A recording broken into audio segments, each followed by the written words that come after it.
Loué soit Jésus-Christ, ici Yannick pour Radio Regina. Troisième partie sur la Kabbale, avec notre ami Guillaume. Retour dans l'univers de la Kabbale. Donc, comme les émissions ici, elles sont assez longues, et du coup, qu'on est obligé de faire en plusieurs parties par conséquent, on va aller droit au but. Voilà, comment ça va Guillaume? Eh bien, ça va Yannick, salut à toi et bonjour à tous les auditeurs de Radio Regina. Bon, bah alors, on va y aller direct. On va repartir dans les méandres de la Kabbale. Alors, est-ce que tu pourrais nous rappeler. Donc, on a déjà fait deux parties sur la Kabbale. Alors, bon, il n'est pas dit que les auditeurs vont commencer par la première et puis la seconde partie. Ils vont peut-être directement cliquer sur cette troisième partie, découvrir peut-être Radio Regina comme ça. Est-ce que tu pourrais nous résumer les deux premières parties très brièvement, peut-être en 1 minute top chrono? Ou 2 minutes, allez. Oui, alors dans les deux précédentes parties, nous avions introduit les origines antiques ou primordiales de la Kabbale, donc avec les deux premiers livres, en tout cas les deux premières sources littéraires de la Kabbale juive, toute la littérature du Char, ce qu'on appelle la littérature des Héralot et de la Merkava, et avec le Sefer Yetzira, donc qui est plus un ouvrage de notre ère, on va dire, donc des premiers siècles de l'Église.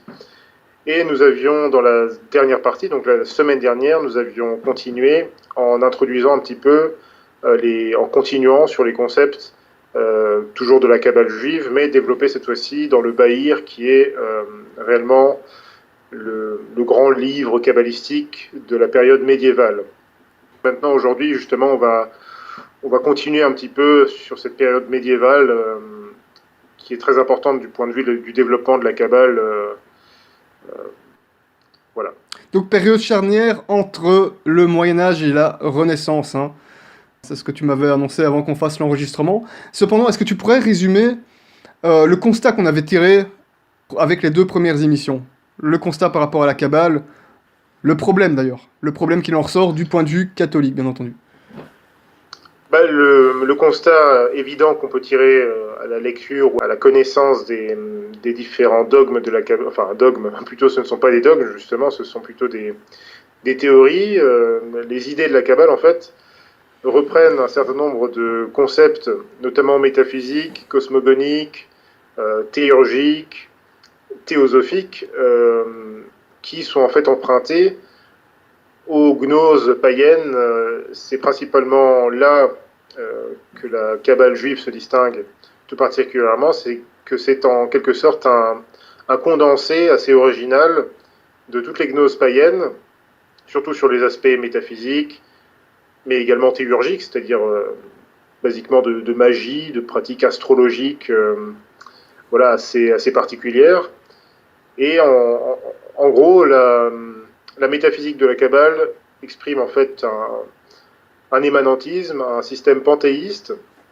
Et donc nous avions vu un petit peu les différents enseignements de la Kabbale de ce point de vue-là, et les conséquences de cet enseignement voilà, sous diverses formes, que ce soit dans la pratique, que ce soit aussi dans la fausse mystique, que ce soit également justement dans le pendant pratique de cette mystique qui est le plus souvent une sorte de magie assez troublante. Et voilà, c'est un petit peu le résumé qu'on peut faire par rapport aux problèmes principaux de la Kabbale. Ce sont surtout des problèmes d'ordre métaphysique et dont les conséquences sont évidemment très, très diverses. Très diverses, on va en parler aussi.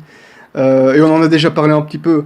Maintenant, alors je posais une petite question, mais je sais bien que les auditeurs qui ont écouté les deux premières émissions sur le sujet connaissent déjà la réponse. Peut-on dire que le judaïsme actuel, rabbinique, donc depuis tous ces derniers siècles, peut-on dire que c'est en réalité un paganisme, de la sorcellerie tout simplement? Alors on peut parler de sorcellerie surtout pour certains côtés pratiques, mais ne serait-ce qu'au niveau, encore une fois, au niveau métaphysique, sur ces aspects-là, on voit clairement que non seulement évidemment, la cosmogonie de la Kabbale amène à des constats, enfin, amène tout simplement à exprime l'immanentisme, conduit au panthéisme, mais plus encore, nous l'avons vu avec, notamment dans le dernier épisode, on a un petit peu parlé du Bahir, et nous avons vu que cela exprimait carrément un polythéisme de fait par rapport à la construction de cet arbre de vie, donc ces fameuses séphirotes, dans la mesure où ce système, évidemment, propose une espèce de découpage de l'essence du dieu de la Kabbale, mais ce découpage est si extrême qu'il à la fois il reprend en fait des concepts qu'on a vus, on en a un petit peu parlé, qu'on a vus dans différents paganismes très antiques, notamment le Rig Veda ou les mystères égyptiens, les mystères babyloniens. Mais on a vu aussi, et c'est un peu par là où j'avais terminé la dernière émission, on a vu que la Kabbale, et notamment tous ces systèmes voilà, de séphirotes, etc., parfois expriment des choses assez étonnantes, des choses qui pourraient parfois étonner certains chrétiens, c'est-à-dire on a parlé par exemple de ces trois essences primordiales qui sont enseignées par la Kabbale juive. Voilà, à la tête de l'arbre de vie, c'est ça? Tout à fait, voilà, cette fameuse couronne. Ouais. On a vu également que... alors c'est vrai que le système de la Kabbale, sa cosmogonie étant immanentiste, en gros, dans le système de la Kabbale, le monde, enfin Dieu, est dans le monde, et le monde est une... Enfin, toute la création, en fait, est une émanation de Dieu, est une partie de Dieu. C'est la quintessence, en fait, d'un système panthéiste. Et...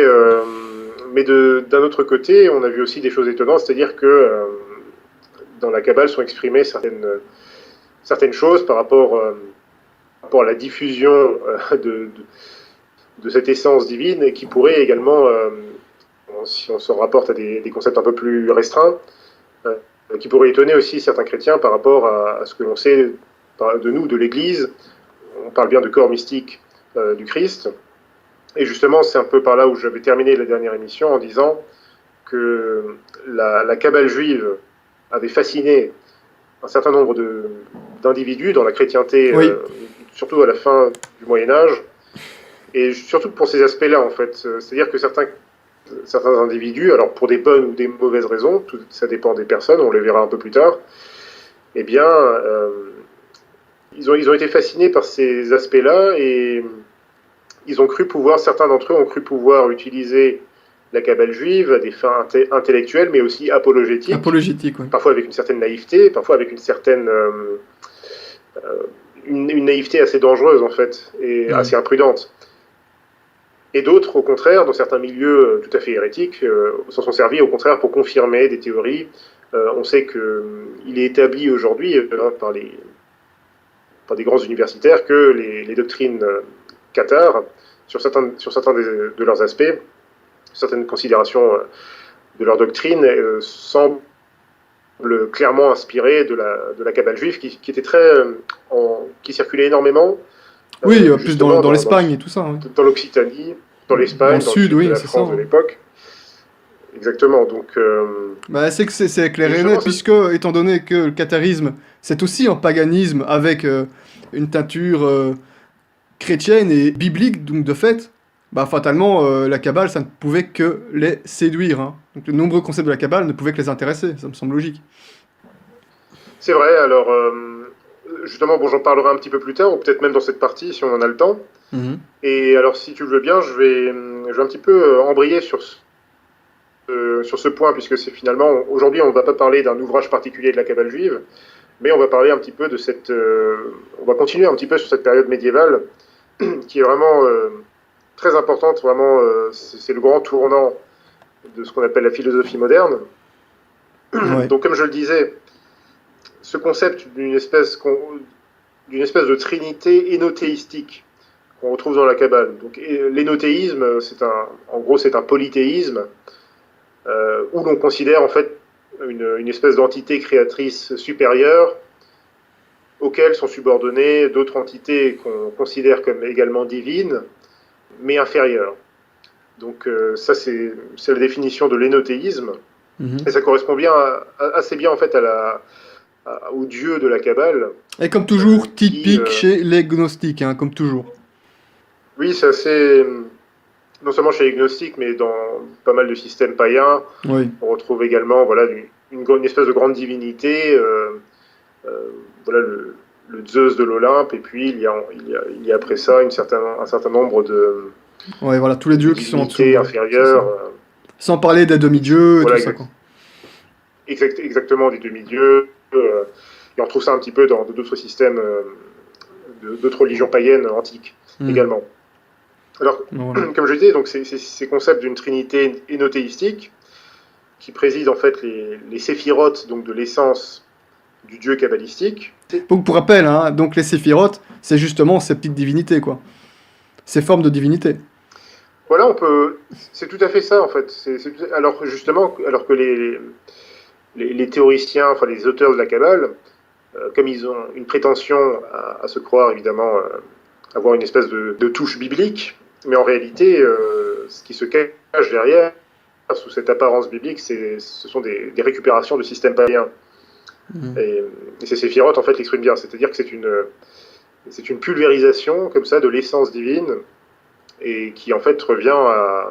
C'est une régression, en fait. C'est vraiment une régression de certains milieux juifs apostats, donc déjà, aux 3 derniers siècles de l'ère antique. Ah, encore pour rappel, quand on dit juifs apostats, donc c'est les juifs, pour nous, qui ne sont pas dans la continuité du judaïsme, donc de la religion des Hébreux, c'est-à-dire ceux qui ont nié notre Seigneur Jésus-Christ. Voilà. Et qui C'est sont ça. devenus les juifs rabbiniques et paganisés avec la Kabbale, hein. Voilà, en gros. Exactement, oui. Ouais. Alors, comme je le disais, donc tous ces concepts un peu parfois étonnants de la Kabbale peuvent étonner certains chrétiens qui pourraient trouver des échos, par exemple, à la doctrine de la Sainte Trinité, ou encore même de l'union du Christ avec l'épouse immaculée. C'est aussi quelque chose qu'on a un petit peu vu dans le premier épisode sur la Kabbale, où on a vu ce concept de la dualité sexuée chez le Dieu kabbalistique, c'est-à-dire que notamment dans le Sefer Yetzirah, ce livre kabbalistique affirme euh, que Dieu est androgyne, qu'il a à la fois une identité masculine, à la fois une identité féminine, C'est chose terrible, évidemment. terrible, terrible. C'est quel blasphème. Mais Ouais. quelque part, d'un autre côté, c'est ça qui a fasciné certains milieux, qui a intéressé du moins certains milieux dans la chrétienté de la fin du Moyen Âge, parce que on pourrait y trouver éventuellement donc des échos par rapport à l'union du Christ avec l'épouse immaculée, qui est l'Église, qui est aussi son corps mystique. Et ce sont également ce sont des choses ce sont des sujets très graves évidemment, puisque là on touche réellement à l'essence de Dieu. Oui. Donc ce sont des choses vraiment très pointues. Et c'est pour ça aussi que cette période a été enfin c'était vraiment l'époque de tous les périls, puisque c'est là où on voit vraiment la naissance de ce qu'on appelle la philosophie moderne. Donc la naissance d'un grand nombre de déviations qui vont notamment affecter la religion catholique, enfin extérieurement. Alors, l'exposé qu'on avait déjà donné de la métaphysique et de la cosmogonie kabbalistique, je pense, jusqu'à maintenant, suffisent en tout cas aux auditeurs qui sont pour la plupart catholiques, pour comprendre que nous parlons ici de deux systèmes qui sont complètement opposés. C'est-à-dire que l'un, le système kabbalistique, c'est la spéculation néo-païenne du judaïsme apostat. Très bonne Le judaïsme définition. rabbinique, Ouais. c'est tout à fait ça. Alors que l'autre système, c'est-à-dire que le nôtre, c'est la doctrine divinement révélée, qui correspond évidemment non seulement à la Sainte Écriture, ça va de soi, mais aussi à la raison naturelle. Hmm. Ce qui n'est pas le cas évidemment de la religion de la Kabbale juive, mais également de toutes les gnoses païennes. Il y a toujours quelque chose au niveau de la morale, au niveau de la philosophie qui coince quelque part. Ouais. Et comment? Et comment? Et comment alors on avait déjà vu à quel point, dans des autres émissions à propos voilà, du Talmud, etc., on a vu à quel point cette défection, cette apostasie donc des pharisiens avait été lamentable lorsque notre Seigneur Jésus-Christ est venu sur terre. Et on avait donné quelques éléments de réponse pour comprendre en fait comment ces vagues d'apostasie en Judée avaient pu être possibles, tout simplement. Parce que si on y réfléchit bien, c'est quelque chose d'absolument invraisemblable, mais c'est un peu ce qui s'est passé aussi ces 60 dernières années avec la grande apostasie de Vatican II. Ce sont des choses que parfois on a du mal à s'expliquer. C'est pour ça qu'on parle bien sûr de mystère d'iniquité. Mhm. On avait vu également que pendant l'époque de la révolte de Saint Judas Maccabée, on était en pleine ébullition déjà en ce temps-là de toutes sortes de syncrétismes dans certains milieux juifs. Et ces phénomènes, en fait, ils ont conduit d'une part à la constitution du Talmud et d'autre part au développement de la Kabbale juive. Et il faut bien comprendre que le développement des hérésies métaphysiques de la Kabbale juive va vraiment dramatiquement influencer certains penseurs, certains intellectuels venus de milieux chrétiens. Donc, c'est ça le pire. C'est ça le pire. Voilà. C'est assez malheureux, mais bon, c'est quelque chose qu'on a toujours vu, malheureusement. Ouais. Ça s'est vu à l'époque de l'ancien Israël, et malheureusement, ça s'est vu à l'époque du nouvel Israël, qui est donc l'Église catholique. Voilà. Et c'est pas terminé. En tout cas, dans la chrétienté. On y est toujours, et voilà, on est bien d'accord. Alors, justement, à propos de ces déviants dans la chrétienté médiévale, ils vont s'y intéresser pour deux raisons. Alors, soit certains par un espèce d'attrait impie pour les mystères profanes, c'est un peu le cas de gens comme Pic de la Mirandole, comme Jean Rochelin, dont on parlera. D'autres, c'est plutôt par une espèce de conviction, parfois imprudente, parfois honnête, selon laquelle la Kabbale juive recèlerait des vérités, voire même des éléments pour prouver la véracité du christianisme. Ce sera notamment la volonté du cardinal Gilles de Viterbe. Christe eleison, comment peuvent-ils penser des choses pareilles? On va voir justement que c'est compliqué, mais on va essayer de comprendre pourquoi est-ce qu'ils en sont venus là. Et on va voir justement à notre disposition un très grand monsieur, un très grand évêque qui va nous donner quelques clés de compréhension. Alors, malgré certains développements, même si tu me le permets, je pense que je vais faire juste... je vais donner aux auditeurs une petite clé de compréhension. Immédiatement, avec un très grand exégète catholique du 19e siècle, qui était le père Paul Jouon. Oui. Le Paul Jouon avait écrit un très bel article, enfin juste un petit pamphlet, voilà, un petit article, où il expliquait justement de quoi on parlait quand on parlait de bonne Kabbale ou de mauvaise Kabbale. Alors c'est un peu le titre que j'avais donné sur Fide Catholica. Alors je cite le père Paul Jouon, il donne une très bonne explication de ce phénomène, qui semble aberrant de notre point de vue. Je cite, « Certains apologistes, par exemple le rabbin converti Drac au XIXe siècle, eurent soin de distinguer explicitement entre bonne et mauvaise Kabbale. Mais avec un peu de bonne volonté, est-ce qu'on ne pourrait pas dégager aussi quelques bons éléments dans le soufisme musulman ou même dans la gnose des premiers siècles de l'ère chrétienne, qui sont les deux pendants de la Kabbale ?» Exactement ce que j'étais en train de me dire. Les quelques conversions de juifs... C'est ça. Alors je continue, le père Paul Jouon. Oui. Les quelques conversions de juifs qui se sont produites à l'occasion de la Kabbale ne doivent être considérées que comme d'heureux accidents. Il n'en reste pas moins que la Kabbale est une doctrine essentiellement malsaine, comme le reconnaissent du reste les meilleurs esprits du judaïsme, non seulement par la doctrine panthéiste qui en fait le fond, mais encore par ses procédés anti-irrationnels qui vont à fausser la rectitude des facultés humaines. Il faut louer les intentions généreuses qui ont poussé quelques chrétiens, et surtout des juifs baptisés, à chercher des arguments apologétiques dans la Kabbale et en particulier dans le Zohar, mais pour généreuse qu'elle est, cette méthode part d'une illusion dangereuse. Voilà, donc ça c'est Paul Jouon, et c'est un extrait du dictionnaire apologétique de la foi catholique, dans l'article Kabbale, justement. Voilà, donc vous pouvez trouver les références, vous tapez Kabbale sur Fide Catholica et vous trouverez l'article du père Paul Jouon. Donc Fide Catholica qui est ton site internet personnel, donc ton journal en ligne. Je précise pour les auditeurs qui ne te connaissaient pas encore. Voilà, donc je pense que ça donne une bonne compréhension en fait du pourquoi, du comment. Pourquoi est-ce que certains s'y sont intéressés on voit que c'était quand même c'était très risqué. À la fois, on verra qu'il y a aussi des arguments pour, mais c'est extrêmement risqué. Et on va voir que les papes de la Renaissance, enfin certains papes en tout cas, ne se sont pas opposés à cela.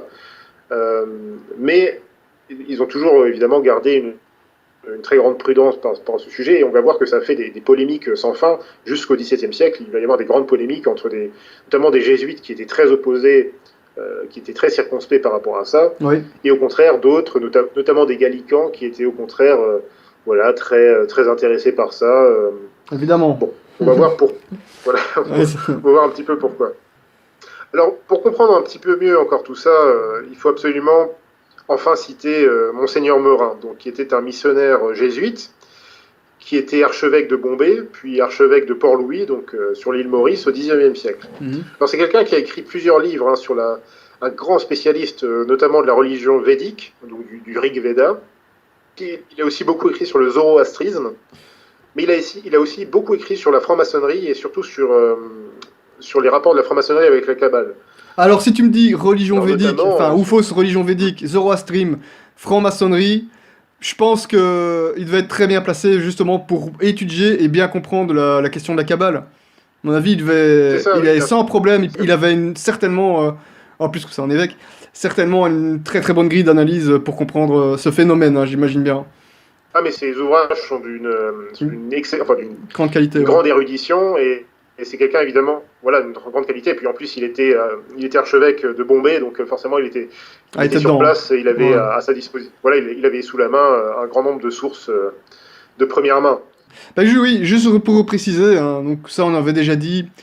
Je sais pas si tu te souviens, c'est avec toi qu'on avait fait la deuxième émission sur Radio Regina, hein, donc on te présentait un petit peu avec ton journal en ligne, Fide Catholica, et bon, on se disait voilà que un gros problème dans les milieux catholiques par rapport, tu vois, à une grille d'analyse par rapport à certaines fausses religions ou certaines fausses croyances.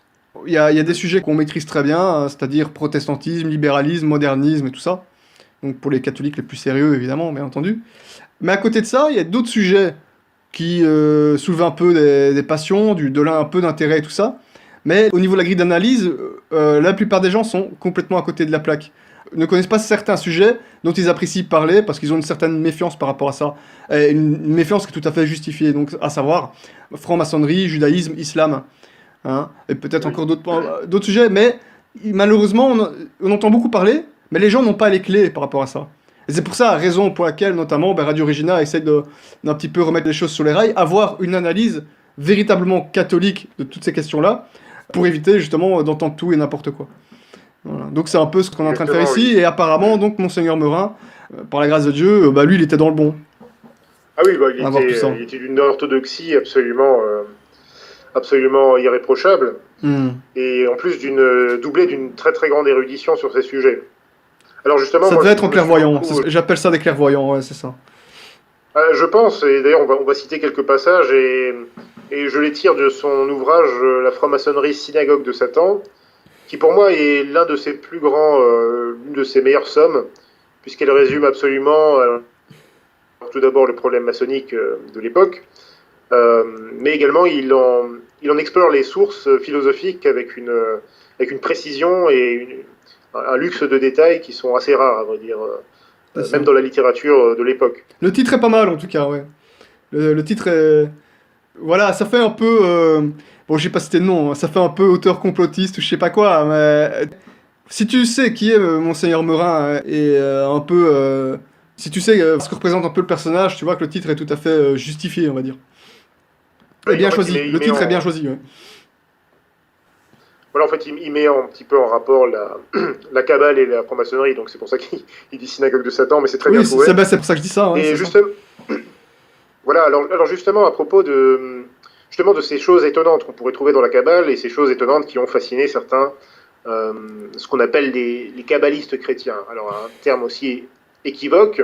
Oui, Quand on parle de kabbalistes chrétiens, il y a deux types de kabbalistes chrétiens. Il y a ceux qui ont étudié ça d'un point de vue catholique, pour des raisons, alors comme on l'a vu, soit apologétiques, soit intellectuelles, et d'autres qu'on appelle kabbalistes chrétiens, mais c'est un terme impropre pour ces gens-là, puisque ce sont plutôt, en fait, là on parle plutôt d'ésotéristes, vraiment notamment les Rose-Croix, tous ces gens-là. Donc c'est un terme un peu équivoque qui est utilisé un petit peu dans les milieux universitaires modernes, voilà, avec lequel il faut vraiment se méfier. ouais, ça fait penser à judéo-chrétien.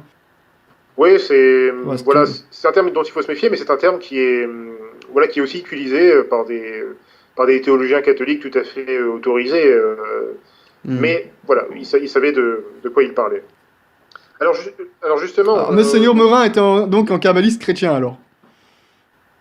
alors lui, pas vraiment. Lui, c'est plutôt un érudit, historien des religions à ses heures perdues en fait, puisqu'il était bon surtout archevêque, mais voilà, il avait comme sujet de prédilection, c'était vraiment il avait une connaissance, mais extrêmement étendue sur ces sujets, notamment les religions orientales. Voilà. Il était un fin connaisseur. Alors justement, ces choses étonnantes, par exemple, qu'on retrouve dans la Kabbale, par exemple cette fameuse couronne, donc le fameux Keter Elyon, c'est-à-dire les fameuses trois essences primordiales qui sont présentées par la Kabbale comme étant donc la source, enfin l'une des sources de l'émanation divine, enfin des autres émanations, hein, donc du reste des séphirotes.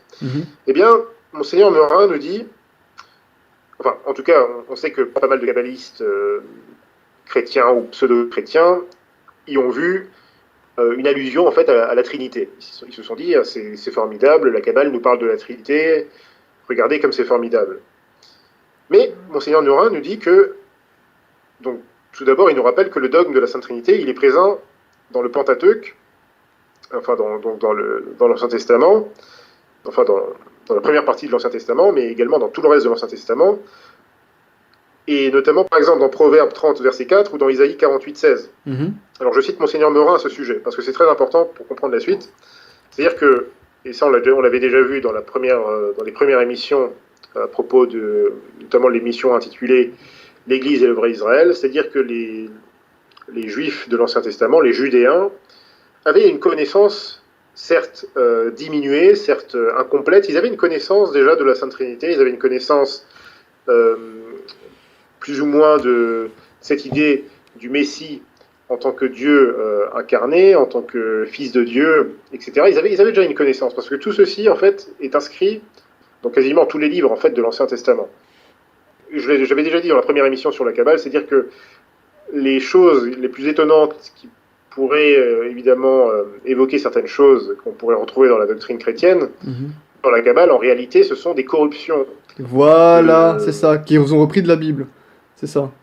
Ce sont des corruptions de choses vraies, mais qu'ils ont, alors à la fois, comme tu dis, certainement repris de la Bible, repris de l'exégèse antique de l'ancien Israël, mais également qu'ils ont amalgamé, qu'ils ont mélangé avec les mystères païens. Mais oui, par définition, c'est ça la Kabbale. Hein. C'est ça la Kabbale, par définition. C'est la définition de la Kabbale. Mais on va voir avec Monseigneur Meurin, et même avec plein d'autres théologiens catholiques, notamment l'abbé Rorbaché. L'abbé Rorbaché, dans l'Histoire universelle de l'Église, nous dit bien que les historiens de l'Église, on a toujours considéré qu'il y avait, avant la révélation mosaïque, il y avait une révélation primordiale. C'est-à-dire que même les anciennes nations avaient eu une connaissance partielle de certaines vérités que l'on retrouve plus tard dans la religion catholique.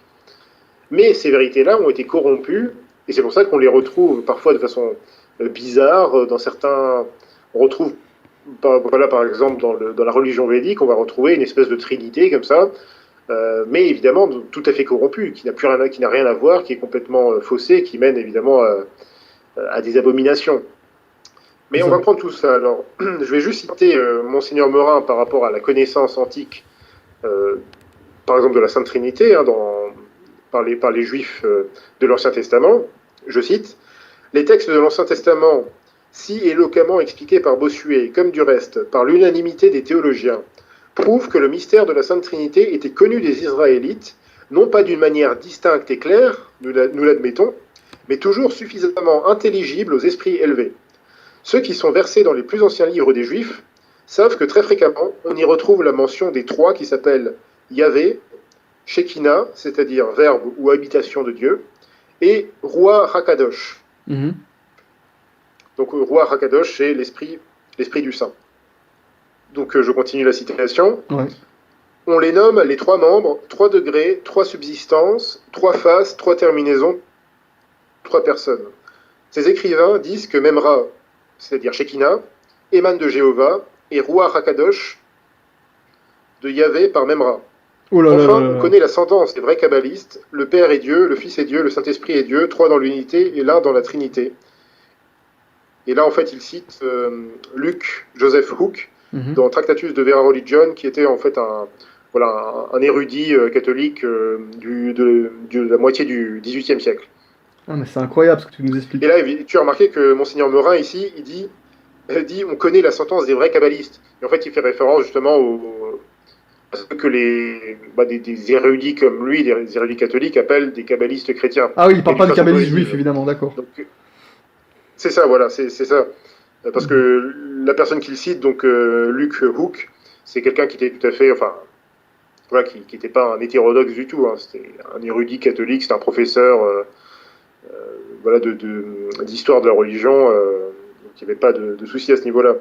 Mais c'est pour dire que des grands érudits catholiques, tout à fait autorisés comme Monseigneur Meurin, eux-mêmes utilisaient ces termes parce qu'ils comprenaient, ils connaissaient toute cette histoire qu'il y avait eu par rapport à l'influence de la Kabbale positivement ou négativement, notamment à partir du Moyen Âge. Donc, c'est intéressant. Alors, mais tu vas être encore plus étonné, parce que Monseigneur Meurin, il continue ensuite pour faire comprendre un peu ce que j'expliquais par rapport à l'abbé Rorbaché, donc dans le tome 1 de l'histoire universelle de l'Église, quand il parle de la révélation de la religion avant l'institution du culte mosaïque. Tu peux nous expliquer brièvement qui est l'abbé Rorbaché? Alors, l'abbé Rorbaché, ça s'écrit R-O-H-R-B-A-C-H-E-R.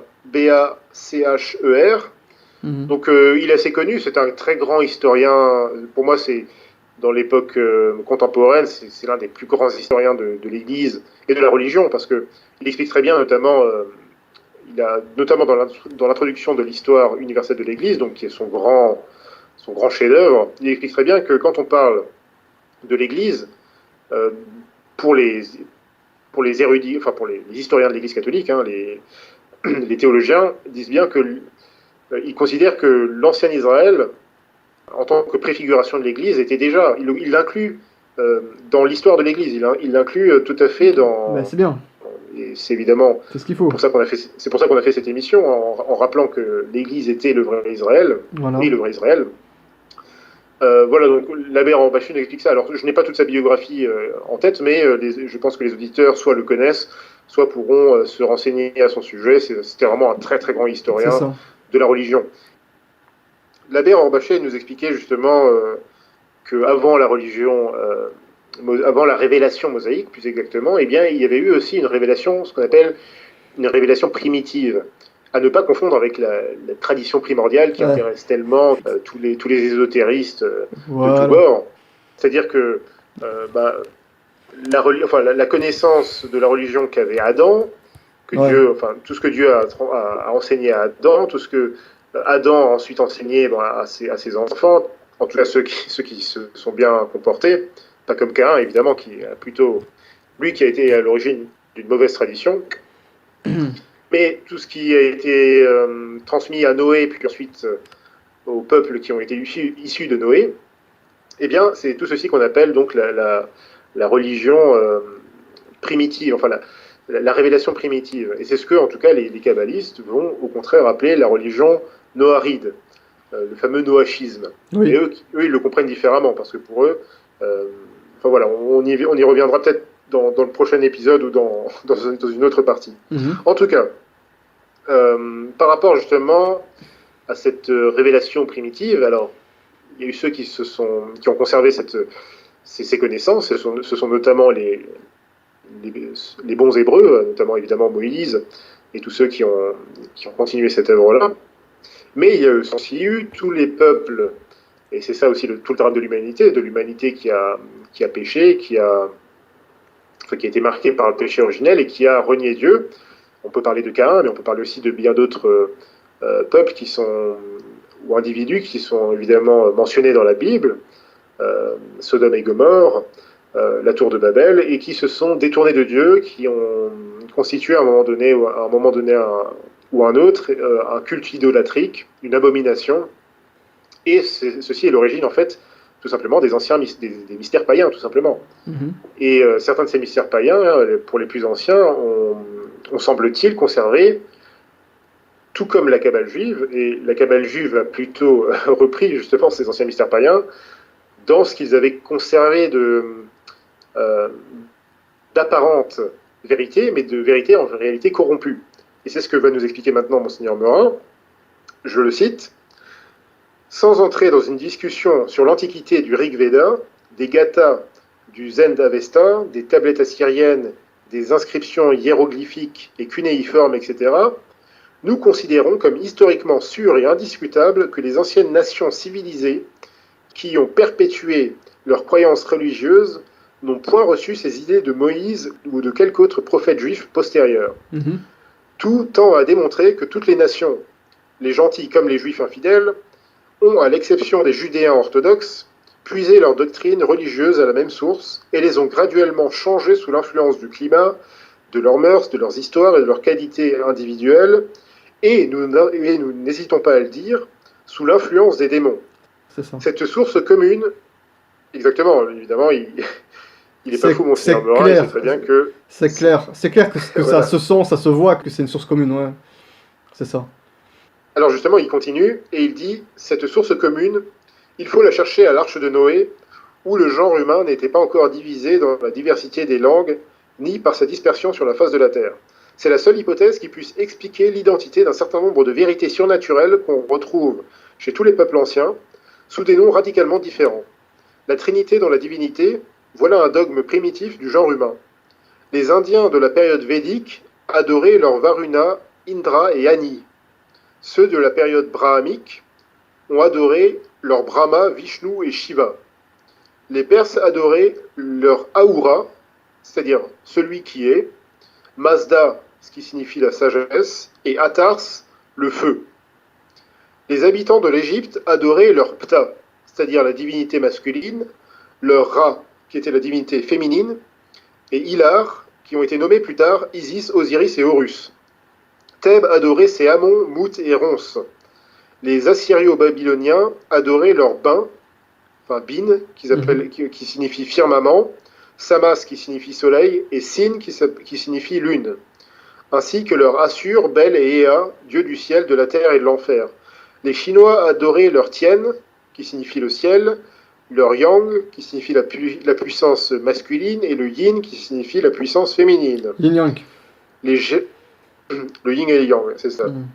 Et enfin, les Germains avaient leur Alphader, Votan et Thor, les Akkadiens leur Anna, Ea et Mulga, pour le ciel, la terre et l'enfer, les Romains avaient leur Jupiter, Neptune et Pluton, les Grecs avaient leur Zeus, Poséidon et Héphaïstos, etc. Tâchons cependant de donner un exemple en parlant en particulier de la religion de Zoroastre qui, à nos yeux, a le mérite d'avoir conservé la tradition originelle avec le plus de pureté que les autres religions païennes. Ou avec le moins d'impureté, C'est en plutôt. contact... Bah lui, il dit avec le plus de pureté, mais bon. Ouais, Alors, c'est par compris. contre, fin de citation très intéressant, toujours Monseigneur Meurin, c'est en contact avec cette religion, c'est-à-dire le zoroastrisme, que la Kabbale juive a pris naissance à Babylone. Fin de citation. Ah ouais.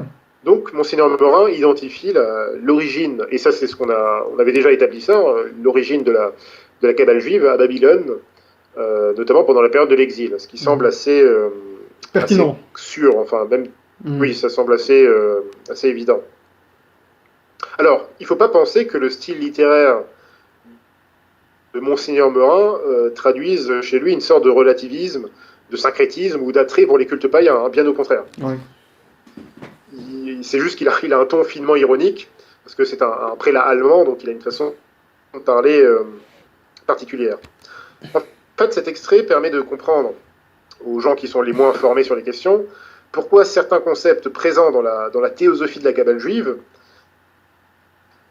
peuvent parfois sembler étrangement familiers, alors qu'en réalité, ce sont des corruptions qui sont, pour le coup, par rapport aux corruptions des gnoses païennes, dans la Kabbale juive, c'est une corruption doublement coupable, parce qu'elles ont été colportées par des juifs apostats qui, non seulement alors qui avaient connaissance, comme on le sait dans l'Ancien Testament, il y avait déjà en germe tout ce qu'on connaît nous, qui a été révélé beaucoup plus clairement par notre Seigneur Jésus-Christ. Tout ceci était déjà présent dans l'Ancien Testament. Et donc ça, c'est déjà une grande culpabilité de ces juifs apostats. Mais en plus de ça, ils ont l'audace de se proclamer et d'encore aujourd'hui se dire, voilà, les disciples d'Abraham et de Moïse. Et c'est justement l'un des reproches que leur a fait notre Seigneur Jésus-Christ. Si vous étiez les disciples de Moïse, vous m'écouteriez moi. Ne dites pas que vous êtes les enfants d'Abraham, parce que je peux faire de ces pierres des enfants d'Abraham aussi. Mais en tout cas, pour revenir sur la citation de Monseigneur Meurin, il va éclairer un petit peu tout ça. Donc après avoir identifié et développé donc, les sources de la métaphysique et du démiurgisme en fait de la Kabbale dans ces panthéons païens, il va vraiment nous conforter par rapport à ce qu'on disait à l'instant, toutes nos suspicions par rapport aux origines historiques du Talmud et de la Kabbale. Je cite, cette hypothèse, donc l'origine babylonienne de la Kabbale, cette hypothèse nous ferait comprendre la transmission des idées panthéistiques des Perses et des autres païens à ceux d'entre les Juifs qui, après la grande captivité, n'ont plus voulu quitter Babylone, la terre de leur exil. D'ailleurs, il est certain que le Talmud fut composé à cette époque, à Babylone même, ce qui confirmerait l'opinion presque générale que c'est là qu'il faut aussi chercher l'origine de la Kabbale, et je cite encore, la doctrine kabbalistique n'est au fond que le paganisme en forme rabbinique. Exactement, ouais. Voilà. Le titre de notre première vidéo sur le sujet, ouais. C'est tout à fait ça. Donc, en tout cas, ça nous permet de mieux comprendre dans quelle mesure certaines philosophies païennes antiques pouvaient, malgré elles, avoir transmis des schémas qui reflétaient, et je dis bien reflétaient, de façon de façon imprécise, de façon corrompue surtout, des vérités originelles qui ont été trahies, qui ont été perdues à cause de reniements qui étaient eux beaucoup plus anciens. D'ailleurs, concernant la déviation des juifs talmudiques, et ça j'ai pas eu le temps d'en parler à fond dans notre émission sur le Talmud, il faut savoir que le pape Innocent IV, je crois que c'est Innocent IV, dans sa lettre, dans sa fameuse condamnation du Talmud, sa lettre Impia Judeorum Perfidia. Ça, on n'imagine pas François Zéro, de plus que le titre, on n'imagine pas François Zéro écrire ça. Impia Judeorum Perfidia. François Zéro, lui, voilà, donc au contraire, François Zéro, lui, il écrit des préfaces avec des grands talmudistes, des grands kabbalistes. Bon, ouais. C'est pas la même chose. Donc, Innocent IV, dans cette lettre, donc, qui est une lettre à Saint-Louis, le roi de France, pour lui demander de faire détruire tous les exemplaires du Talmud sur les territoires du royaume de France, dans cette lettre, il soulignait déjà avec justesse ce qu'on avait déjà rappelé, c'est-à-dire que les Juifs apostats étaient des purs négateurs de la loi de Moïse, de leur vraie religion. Et c'est ce que notre Seigneur Jésus-Christ leur avait reproché dans l'Évangile. Et alors je cite rapidement le pape Innocent IV. « Car ces ingrats envers notre Seigneur Jésus-Christ, lequel attend patiemment leur conversion par la gloire de ses longues souffrances, ne montrent aucune honte de leur faute, ni ne respectent l'honneur de la foi chrétienne, et renient et falsifient la loi mosaïque et les prophètes, suivent certaines traditions qu'ils tiennent de leurs anciens, traditions que le Seigneur a réprimandées dans l'Évangile en leur disant « Pourquoi transgressez-vous le commandement de Dieu et pourquoi l'irritez-vous par votre tradition, enseignant des doctrines et des commandements humains ?» C'est dans cette sorte de tradition qui est appelée en hébreu le Talmud, et il existe chez eux un grand livre qui dépasse largement en longueur celui de la Bible, et dans lequel se trouvent des blasphèmes manifestes contre Dieu, le Christ et la Sainte Vierge, des fables tortueuses, des affirmations fausses et des stupidités inouïes. C'est dans cela qu'ils nourrissent et enseignent leurs fils, et qu'ils les rendent ainsi complètement étrangers à la doctrine de la loi et aux prophètes, craignant qu'en apprenant la vérité, laquelle se trouve dans la loi et les prophètes, laquelle témoigne incontestablement que le Fils unique de Dieu s'incarnerait, ils se convertissent à la foi et ils retournent humblement à leur Rédempteur. Fin de citation. Signé Benoît XVI. Donc voilà. Ça, on n'y croit pas trop. Hein. Ah oui, non, bah, sûrement pas, évidemment. Benoît XVI c'était un autre langage. Qui met en doute. Ah oui, bah, Benoît XVI qui ose mettre en doute la résurrection, qui nie la transubstantiation, enfin bref. Donc là, Innocent IV, mais c'est très important ce passage parce que il montre bien que, et il dit clairement que voilà, les juifs actuels, enfin les juifs apostats en fait, sont ça, c'est pour ça que je les appelle. Ça, exactement. Et que beaucoup, notamment les milieux catholiques aux États-Unis utilisent beaucoup ce terme, les juifs apostats. Et c'est tout à fait ça. C'est ça. Ils ont renié la loi, Moïse, ils ont nié les prophètes, tout simplement. Ils sont complètement dans autre chose. Le Talmud et la Kabbale, voilà, c'est tout à fait... ça n'a plus rien à voir. Que Dieu leur donne la grâce de la conversion. Voilà, alors là, aujourd'hui, enfin, là, ça nous prend beaucoup de temps pour pour résumer un petit peu toutes les doctrines tortueuses, hein, comme dit Innocent IV, les doctrines tortueuses du Talmud et de la Kabbale. Mais si tu veux bien me réinviter, quand on aura terminé ce cycle-là, je terminerai par une émission justement où on résumera un petit peu toutes les choses vraiment les plus choquantes textuellement dans le Talmud et dans la Kabbale, pour vraiment que les Juifs de bonne volonté qui nous écoutent se rendent compte quand même, et je sais qu'il y en a qui sont honnêtes parmi eux, enfin qui ont Oui, une certaine honnêteté intellectuelle, ça doit exister, hein, voilà. Évidemment, comme ça existe partout. Des gens qui ont un minimum d'honnêteté intellectuelle, voilà, ils tombent sur ces émissions, ils les écoutent de A à Z, c'est-à-dire l'émission donc, concernant le judaïsme, l'Église est le véritable Israël, puis on a fait le Talmud ou la trahison orale, puis après les autres émissions donc, qui concernent la Kabbale. Bah, je suis convaincu qu'une personne juive qui a un minimum d'honnêteté intellectuelle peut au minimum se poser beaucoup de questions et peut-être faire quelques insomnies si elle cherche honnêtement la vérité. Et par la grâce de Dieu, se mettre un peu à étudier la religion catholique et voir que où est la vraie continuité. Où est la vraie continuité de la religion des Hébreux. C'est ça. C'est pour ça qu'on fait tout ça, hein. C'est pas pour nous amuser ou autre chose, hein. C'est avant tout apologétique. C'est apologétique, comme on le fera avec un maximum de fausses religions, absolument. Bien sûr. Alors, pour continuer avec tout ça, voilà, alors par rapport à ce qu'on vient de dire, en citant le pape Innocent IV, Monseigneur Meurin, donc toujours dans le même ouvrage, La franc-maçonnerie et la synagogue de Satan, va porter les stockades par rapport à cette histoire, donc, enfin, à cette évidence de la source commune entre les gnoses païennes et celle des juifs apostats. Alors je cite, « Ce n'est pas la synagogue orthodoxe, ni la vraie doctrine de Moïse, inspirée par Dieu lui-même, que les kabbalistes modernes représentent. C'est le paganisme dont quelques juifs sectaires ont été imbus lors de la captivité de Babylone. On n'a qu'à étudier la doctrine de la Kabbale juive et à la comparer avec les doctrines philosophiques des plus anciens peuples civilisés, indiens, perses, babyloniens, assyriens, égyptiens, grecs et autres, pour s'assurer que partout est enseigné le même système panthéistique d'émanation. Partout, on retrouve un certain principe éternel duquel émane une première triade, et après elle, tout l'univers, non par création, mais par émanation substantielle. On est forcé de l'admettre.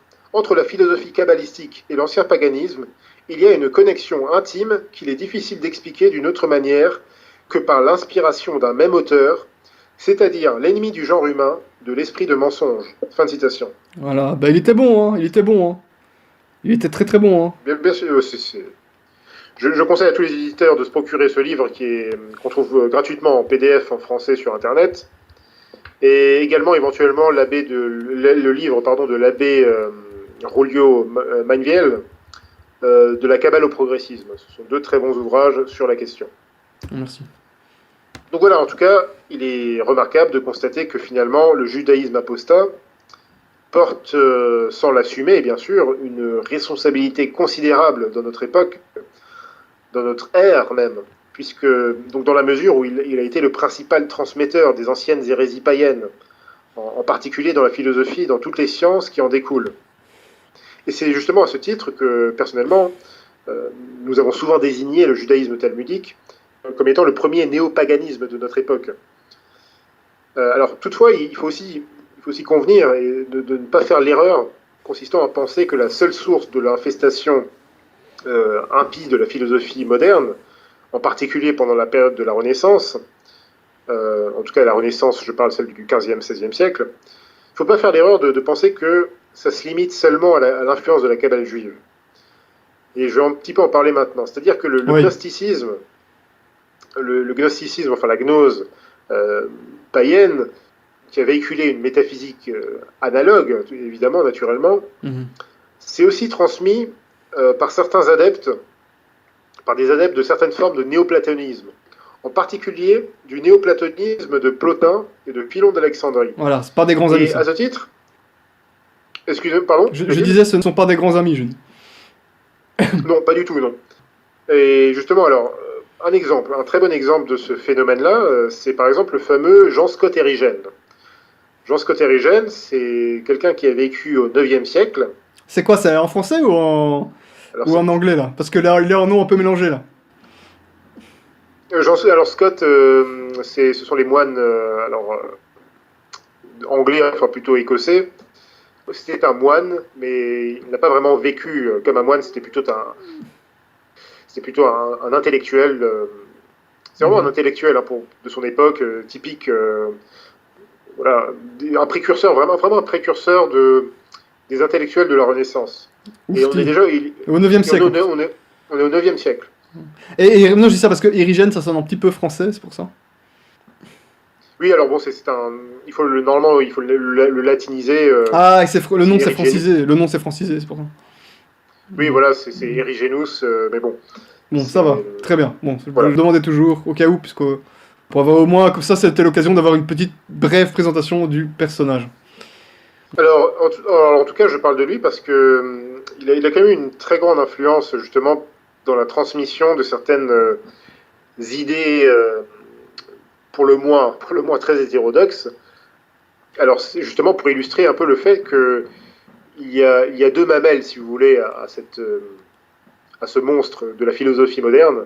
Il y a la mamelle kabbalistique et il y a la mamelle néognostique. Et Jean Scott Erigen est l'un de ces transmetteurs, l'une des personnes qui va transmettre ces choses. Bon, c'est les mamelles de toute bonne société initiatique, quoi, en gros. Souvent, en général. C'est tout à fait ça, en gros. En gros, bien sûr. Alors lui, il va se signaler par une théorie erronée et exagérée de la prédestination, qui, chez lui, en tout cas, va confiner à une forme d'illuminisme.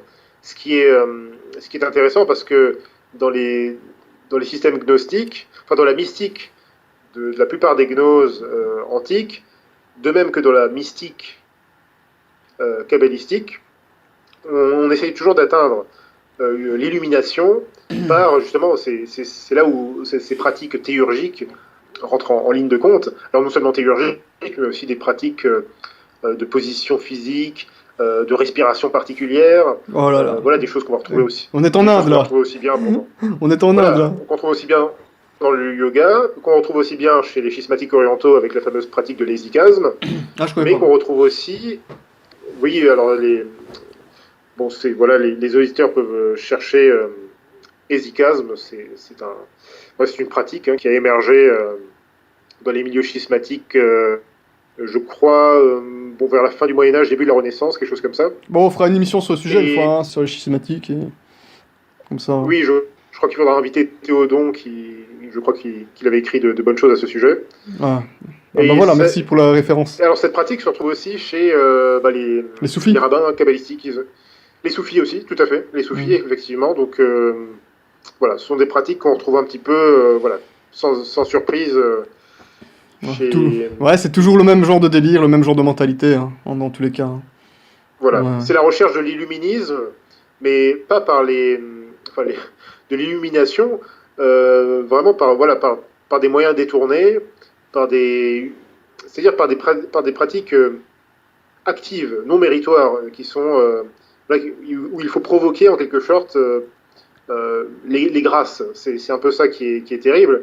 Et c'est tout à fait l'idée de la Kabbale. Hein. Bon, ça, on s'écarte un peu maintenant. Je vois ce que tu veux dire. Je vois ce que tu veux dire. Ouais. Ça fait penser aussi au peuple plein d'hygiène. Enfin, tu vois ce que je parle. On joue le tambour et tout ça jusqu'à donner un effet de transe. Mais bien sûr, c'est ça. C'est exactement ça. Dans la Kabbale juive, il y a vraiment une recherche d'entrer dans une forme de transe pour justement atteindre cette illumination. Et cette illumination, elle sert à quoi dans le système kabbalistique? À atteindre ces fameux palais dont on avait parlé dans la première émission, ces fameux héralotes, où l'on peut entrer en contact donc avec des entités, avec des anges, voire des émanations divines. Bon, c'est un petit peu l'idée. De nos jours, tu peux prendre directement du LSD. Hein. Il y a des gens qui font ça pour avoir pour avoir l'impression qu'ils communiquent avec Dieu. Hein. J'ai entendu des témoignages comme ça. C'est un truc de fou. Oui, c'est pour ça qu'il y a eu un tel succès dans les années 60. Génération pour tout ce qui était religion orientale, qui faisait des tripes, littéralement des tripes, pas seulement des voyages, mais aussi des voyages. Des tripes dans tous les sens du terme, voilà. C'est ça. Voilà, c'est ça. Avec LSD et toutes sortes d'autres produits psychotropes. Donc, pour revenir à Scott Erigen, c'est pas sa seule. Donc, on a parlé de sa théorie de la prédestination qui en fait sous-tendait une forme d'illuminisme. Mais en plus de ça, tout comme le Sefer Yetzira, enfin tout comme l'auteur du Sefer Yetzirah, Scott Erigen croit, et en tout cas va enseigner dans ses ouvrages, il croit à une éternité du monde. Et c'est ce qu'on a vu un petit peu avec le Bahir, c'est-à-dire que dans le Bahir, enfin même dans tout le système kabbalistique, eh bien puisque Dieu est éternel, ça va de soi. Et que le monde émane, et que le monde en Tout ce émane. qui est dans le voilà, puisque tout ce qui est dans le cosmos est une émanation de Dieu, et bien dans ce cas, le cosmos est infini, enfin il est éternel, mais non seulement il est éternel dans le futur, mais il est aussi éternel dans le passé. C'est-à-dire que, en quelque sorte, le monde a toujours existé. C'est ça. A toujours existé. Donc là, toujours existé. on est de retour dans une conception cyclique du temps, avec le cycle notamment des réincarnations. C'est ce dont on a parlé la fois dernière, puisque l'idée de réincarnation fait partie également de la Kabbale. Ce tout à fait. Exactement, oui. Toi, je fais plein de petits rappels pour que les auditeurs suivent. Ah bah bravo, tu as bien suivi. Merci beaucoup. C'est ce qu'il faut. Hein. Donc voilà, chez Scott Erigen, il y a cette idée-là, donc d'une éternité du monde, donc ce qui revient en fait à établir une forme de panthéisme, enfin logiquement, puisque voilà, si le monde est éternel, eh bien il ne peut que être d'essence divine. Alors en plus de ça, par rapport, alors Scott Erigen avait aussi des théories par rapport à la Sainte Trinité, et le grand érudit catholique du XXe siècle, Émile Breillet, constatait que ces théories donc de Scott Erigen ressemblaient plus à la triade plotinienne qu'à la Trinité catholique orthodoxe, et que cette interprétation suppose une théorie de l'homme considérée comme microcosme telle qu'on pouvait la trouver chez Philon. Donc fin de citation d'Émile Breillet. Or, cette considération rejoint également celle de la Kabbale. Et donc là, on trouve une filiation très intéressante, et on trouve en fait une transmission par ce genre de personnage, comme Jean Scott Erigen, qui lui ne s'intéresse pas à la Kabbale juive, mais qui, par les doctrines plotiniennes, va ramener en tout cas ces doctrines panthéistes dans des milieux monastiques, de fait, même si lui-même n'avait pas une vie monastique tout à fait classique. Mais en tout cas, voilà, il va ramener ça déjà à son époque. Il va semer le poison. Alors, exactement. Alors remarquons d'ailleurs que l'ouvrage de Jean Scott Erigen, qui est appelé De Divisione Naturae, donc la division de la nature, de l'ordre naturel, dans lequel il expose sa cosmogonie panthéiste, a été condamné au Concile de Sens par le pape Honorius III en 1225. Alors le pape Honorius III décrivait ce livre comme, je cite, « suintant de perversité hérétique ». J'aime bien la... Magnifique, ouais, c'est pas mal. Je vais la reprendre. On va la reprendre. Ouais, j'aime bien la formulation. Et le pape Grégoire XIII l'a également condamné bien plus tard, en 1583. Ah, parce qu'il était toujours assez lu, du coup. Oui, alors effectivement, comme je disais, il a une grande influence, et surtout, évidemment, pendant la Renaissance, il a été redécouvert. Pas mal exhumé. Hein. Voilà, il a été redécouvert, relu et rediffusé. Alors même Schopenhauer, dans le livre de Schopenhauer qui s'appelle Parerga und Paralipomena, excusez-moi pour la prononciation, c'est un ouvrage de Schopenhauer. Schopenhauer, en tout cas, classe Jean Scott Erigen comme un précurseur de Giordano Bruno, de Spinoza et d'Emmanuel Kant. Voilà, tous des amis. Tous des grands amis, évidemment. Voilà. Mais Schopenhauer, alors je précise aux lecteurs qui ne connaîtraient pas, hein, Schopenhauer, c'est pas un ami non plus. Chose soit claire. C'est clair, mais je pense en l'occurrence que Schopenhauer avait tout à fait raison, puisqu'en fait Schopenhauer... Oui, absolument, sur ce point-là, il a raison, ça c'est sûr. Il a raison, oui, et il admirait beaucoup Jean Scott Erigen. Alors il y a un autre philosophe, un Polonais cette fois-ci, qui s'appelait Leszek Kolakowski, donc qui était un philosophe marxiste polonais. Attends, comment c'est possible ça? Effectivement, oui, moi aussi ça m'a un petit peu fait tiquer, mais bon, il y en a bien eu, hein, après. Attends, mais il est, enfin, entre nous, il est juif ou c'était un Polonais d'origine catholique? Je ne crois pas qu'il était juif, je ne crois pas, il ne me semble pas. Polonais marxiste. Voilà. Il faut tout pour faire un monde, évidemment. Hein. Bien sûr. Alors lui, en tout cas, il remarquait que l'influence de Scott Erigen sur... il remarquait en tout cas que Jean Scott Erigen avait une influence directe sur Hegel, et même sur la dialectique de Marx. Donc, Et je pense qu'il avait également raison à ce niveau-là. En tout cas, le cas de Jean Scott Erigen permet juste de comprendre et de prévenir sur le fait que voilà, il serait absurde de penser que seule l'influence de la cabale juive a eu une influence donc sur la perversion de la philosophie moderne. En fait, la transmission gnostique tient également une très grande part de responsabilité. Et d'ailleurs, il serait également bon de se demander quel courant a eu une influence déterminante à tel moment de l'histoire, en particulier entre la fin de l'Antiquité tardive et les débuts du Moyen-Âge. Alors, contrairement aux mensonges qui sont colportés depuis un siècle et demi dans certains cercles académiques officiels et souvent sous influence maçonnique, on l'a déjà un peu dit dans la dernière mission, il n'y a pas d'âge obscur au Moyen-Âge. Parfois, on parle des temps obscurs du Moyen-Âge. C'est complètement ridicule. Faut-il le rappeler, ouais. C'est complètement grotesque. Ça n'a aucun sens. Il n'y a pas non plus une sorte de disparition soudaine des ouvrages de la philosophie antique. Et encore moins, il n'y a pas non plus une transmission que la chrétienté aurait dû... dont la chrétienté serait redevable au monde... notamment aux philosophes arabo-musulmans. C'est ridicule. En fait, au 5e siècle, lors des bouleversements de l'Empire, notamment à Rome, des grandes secousses à l'époque, évidemment, avec différents sacs, différentes mises à sac de la ville, eh bien, exactement, eh bien, les sources de la philosophie antique vont se transmettre tout spécialement par le biais, notamment de théologiens catholiques, par les écoles, par les monastères, alors pour le bon et pour le mauvais, évidemment, comme on vient de le voir. Mais en revanche, une autre transmission, plus pernicieuse, s'opère d'une part par les sectes hérétiques, par exemple comme le nestorianisme au 5e siècle. Il faut rappeler que Nestorius, c'était quelqu'un qui enseignait dans une école et qui enseignait notamment des doctrines néoplatoniciennes.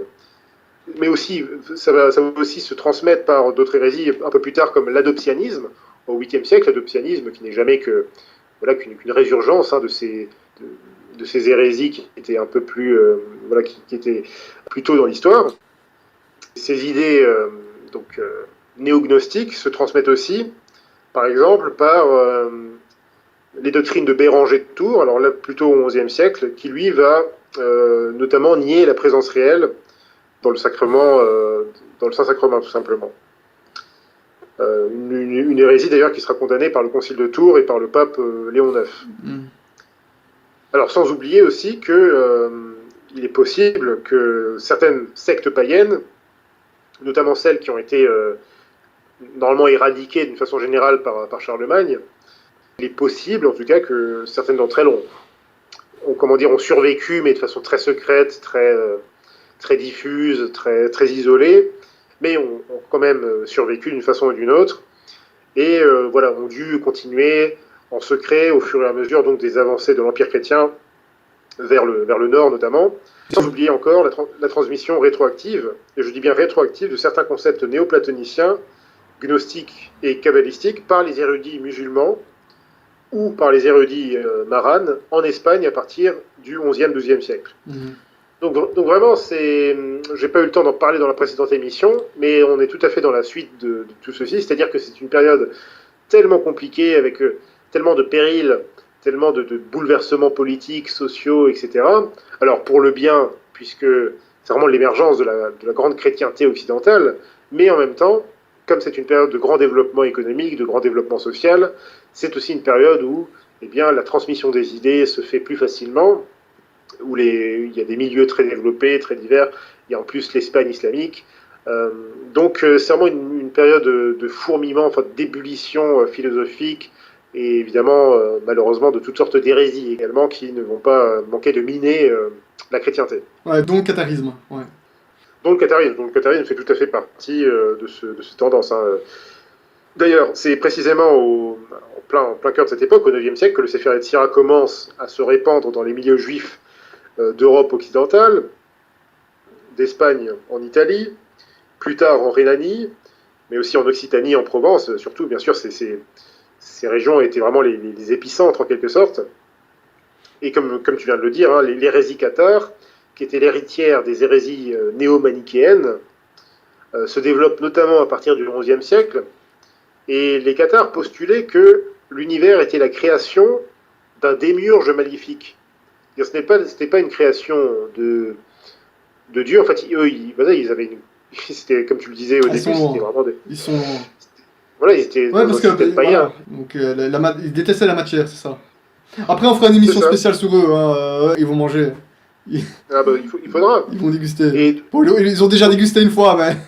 On va, on va remettre ça avec Théodon, quoi. Ou peut-être toi, on va voir. eux, ils postulaient voilà, que l'univers, c'était la création d'un démiurge Hmm. maléfique, et que les âmes naissaient et se réincarnaient en changeant de corps. Donc là aussi, on retrouve des idées euh, qui ressemblent pas mal à ce qu'on a vu dans la Kabbale, dans la Ouais. métempsychose kabbalistique. Et il disait aussi, tout comme Marcion qui était un hérétique qui refusait l'Ancien Testament dans les premiers siècles de l'Église, les cathares affirmaient que l'Ancien Testament était l'œuvre du démiurge et que le Nouveau Testament, c'était l'œuvre de Jésus, Ah. qui était considéré comme eux, comme... Eux, c'est la totale, quand même, hein. Eux, c'est Et la alors, non totale. seulement, alors, ils considéraient Jésus comme Dieu incarné, mais aussi, en même temps, comme un simple messager. Mhm. Donc là aussi, il y a quelque chose d'assez intéressant qui se rapproche beaucoup aussi de l'adoptionnisme, en quelque sorte. Donc ils mélangent, ils ont des choses qui ressemblent vraiment au panthéisme à la fois païen et kabbalistique. Comme Marcion, ils refusent l'Ancien Testament, mais ils vont encore plus loin que Marcion, parce qu'ils vont carrément dire que l'Ancien Testament, en fait, c'est vraiment l'œuvre Du démon. d'un démiurge, d'un dieu. En fait, un démiurge, c'est un dieu inférieur, Mhm. alors qui pour nous, évidemment, ça pourrait s'apparenter à un démon, mais dans un système démiurgique, le démiurge, c'est. En fait, un système démiurgique, c'est forcément un système émanentiste, puisque ça veut dire que, et c'est tout à fait ce qu'enseigne la Kabbale dit que, on le verra dans la prochaine émission, dans le Zohar notamment, le Zohar enseigne que le mal, l'origine du mal est une émanation de Dieu, en fait. Donc en quelque sorte, Ouais, on en le avait déjà diable un est peu une parlé, émanation. ouais, c'est ça. C'est ça, donc Par voilà, contre, que donc l'Ancien Testament était l'œuvre d'un mauvais démiurge, ça, même les juifs kabbalistes ne vont pas jusque-là, évidemment, et au contraire. Donc ça, c'est aussi une petite chose qui les sépare d'eux. Enfin, c'est pas un point là, commun oui, avec oui, eux, en tout cas, à ce niveau-là. tout à fait, oui, ils vont pas jusque-là quand même. Alors, par rapport au Qatar, on sait que cette hérésie a été condamnée et combattue avec une sainte ardeur grâce à une sainte croisade au début du Mhm. XIIIe siècle. Et là, il y a encore des gens, parfois, même dans des milieux nationalistes bizarres, qui pleurent par rapport à ça. Moi, enfin, bon, je comprends parce que ce sont souvent des hérétiques, mais Ouais, voilà, quelle admirable croisade et très nécessaire. Euh, ouais, c'était du bon travail, grâce à Dieu. Ça a bien marché, les fruits ont été là. Voilà, il n'y a ah plus que oui, ça à faire, hein, il n'y a plus que ça à faire. ah bah Mhm. c'était quand même quand on voit là ce que je viens de résumer un petit peu, je viens de faire un petit tableau très Ah, voilà. rapide Ouais, des ouais. différentes menaces philosophiques et spirituelles de l'époque. Je pense que c'était un très grand minimum. Ouais, ouais, ouais. C'était le minimum. C'était Et le la minimum. Sainte Inquisition ensuite, c'est tout à fait, enfin voilà, c'est juste ce sont des choses qui étaient très nécessaires à l'époque. Hein, alors justement, on se posera la question de savoir peut-être s'il n'aurait pas été aussi à propos de réprimander les deux autres voies de la philosophie hérétique de cette époque, c'est-à-dire une certaine gnose néoplatonicienne, mais aussi la Kabbale juive, Ah oui. qui n'ont pas, euh, qui n'ont pas été aussi directement inquiétés. Alors c'est vrai que c'était plus compliqué parce que c'était beaucoup plus diffus, beaucoup plus... c'était un peu plus insaisissable, alors que les cathares étaient plus directement identifiables. Mais c'est vrai qu'on Ouais, peut... après, ça dépend, hein. Alors Ça dépend, ça parce va. qu'à un moment donné, quand on les a un petit peu réprimés, on n'a pas toujours su faire la différence entre eux et des bons, quoi. Bon, c'est un autre débat. Mais... Tu vois ce que je Voilà, veux mais dire, tu vois où je veux en comme dit, venir. mais bien sûr, mais comme dit, c'est une période tellement compliquée que il faut aussi se rendre compte que c'était sans doute difficile voilà, on peut pas tout faire partout en même temps non plus. C'est Bah ça ouais. aussi le problème.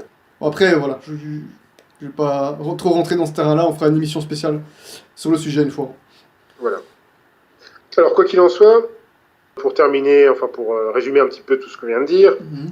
il faudrait juste conclure en disant qu'il serait donc une erreur de seulement se concentrer sur l'époque de la Renaissance en elle-même, alors que, comme on vient de le voir, les sources de la perversion de la philosophie moderne sont antérieures. Et quand je parle de philosophie moderne, il faut aussi considérer le modernisme, l'hérésie moderniste, comme étant tout à fait un rejeton de ce courant, de ce qu'on appelle la philosophie moderne. Ah, ouais, très De façon clairement. impropre. Bah, évidemment, absolument. Voilà, Évidemment. exactement. Hein, il faudrait plutôt parler voilà, de tout ce panthéon des hérésies modernes. Oui, donc, mais par contre, quand on parle du problème de la Renaissance et tout ça, c'est surtout que c'est à ce moment-là que tout est parti dans tous les sens. Ces fausses doctrines ont fait un retour en force et ont fusé dans tous les sens. Mais après, évidemment que, voilà, qu'elles ne venaient pas de nulle part, ces doctrines, et qu'elles ont été véhiculées, notamment C'est à vrai. l'âge médiéval, où, en tout cas, pendant très longtemps, l'Église était parvenue à retenir la pression, à faire le travail. Et c'est ça aussi, c'est ça aussi qui a fait notre âge d'or. Mais l'Église a toujours pu réprimander la plupart de ces hérésies, dès lors que le pouvoir séculier chrétien était là pour l'assister et faire son devoir d'État, puisque c'est ça aussi. C'est ça le devoir d'État ouais. d'un prince catholique ou d'une république catholique. C'est ça le devoir d'État le plus évident, c'est d'aider la religion, évidemment, à prospérer et à défendre la religion contre toutes les attaques des hérésies, de l'immoralité, etc., des erreurs. Donc tant que ce bras séculier était là et ne mettait pas lui-même des bâtons dans les roues de l'Église également, eh bien ça se passait à peu près correctement. Et justement, les problèmes vont commencer à venir, notamment à la Renaissance, en partie aussi, il faut le dire quand même, en partie parce que certains princes, certains milieux politiques vont commencer aussi à protéger certains hérétiques, certains... Méchants. Voilà, et c'est le cas notamment par rapport, ne serait-ce que par rapport à la Révolution protestante. Oh là, c'est la totale. Ouais. Tous ces princes allemands qui se sont dit, ah tiens, intéressant, voici un mouvement de révolte contre le pape. En fait, beaucoup de ces princes-là se sont servis en quelque sorte de la Révolution protestante parce qu'ils voyaient bien que ça leur permettait de tout simplement se détacher de la religion catholique, mais en fait de se détacher du pape et de tout ce que cette obéissance qu'il devait évidemment au chef de l'Église, eh bien il pouvait s'en détacher en établissant des lois ou des choses qui n'auraient pas été admissibles sous un royaume catholique en bonne et due forme. Voilà. Alors maintenant justement, on va embrayer et on va parler du XIIIe siècle. Alors, un grand siècle, évidemment. On parle souvent du XIIIe siècle comme étant l'apogée de la chrétienté, ce qui est vrai d'un point de vue politique, d'un point de vue à bien des aspects, mais c'est aussi un siècle, évidemment, où vraiment ces deux sources de la... Où on n'est pas loin de la Renaissance, enfin. Exactement. On se rapproche à grands pas pour le pire et pour le meilleur. Voilà, du début de la fin. Enfin, de la fin. Après, tu as qu'à nous qui a remonté la pente. Ouais. Avec l'aide de Dieu, bien entendu. Alors, le grand érudit catholique Étienne Gilson avait correctement déterminé que la philosophie moderne a été fondée au XIIIe siècle. Ouais. Et comme je viens de le dire, ce siècle représente effectivement la croisée des chemins, la croisée des temps pour la chrétienté.